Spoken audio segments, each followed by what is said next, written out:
The word poetry comes from the Greek poesis, which means to build. And when I'm captured by a good poem, and I think I speak for many of you here tonight, we appreciate how rare it is, how precious it is, how refined. Like that pearl in the oyster that starts as an irritant, maybe a grain of sand or some kind of debris. And the oyster begins to protect itself. And in the process of protecting itself, it transforms this grain of sand into a beautiful pearl. Thanks everybody for coming tonight. It's a pleasure to read with Phil and David. Pulse. She is right-handed, left. Retain the language, not the visual side. She is hungry. She is nil by mouth. She is a note hung over a bed, a metal trolley and swinging doors.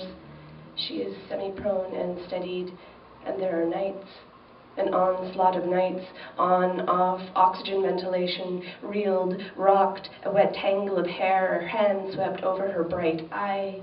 She is making it all up. Can't possibly see through a retinal slit out the dilated corner of. The skies stretched so white, noon stings, bleached of shade. In the street, baked chrome blinds as a car passes with sudden starred light, and the lawn's a clump of stiff leaves below the asthmatic scratchings of the linden's crown. Chrysanthemum heads wither and crisp like rust. The choked veins of perennials are edged with brown, flattened to the stem. A cyclist ticks by. A cicada scours the air with a buzz like a power line.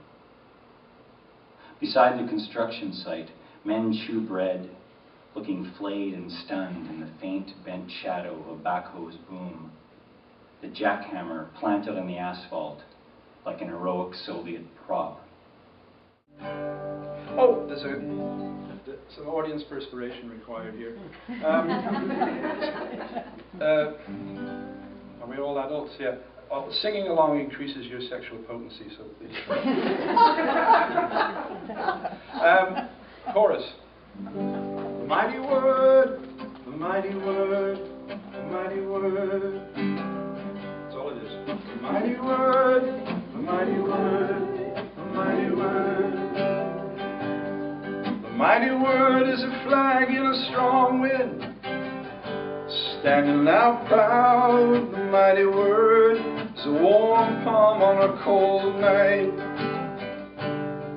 When the hole left in your heart will not close.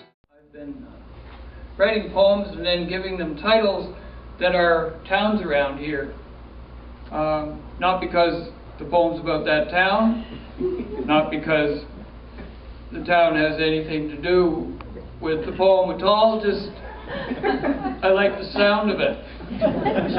So this one's called Punamali.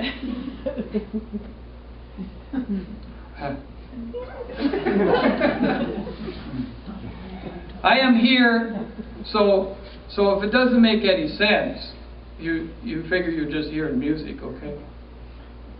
I'm here, up on the back porch early, have scraped against another lack I didn't know has to be sung of, and I've left my pen inside. Let it stay inside.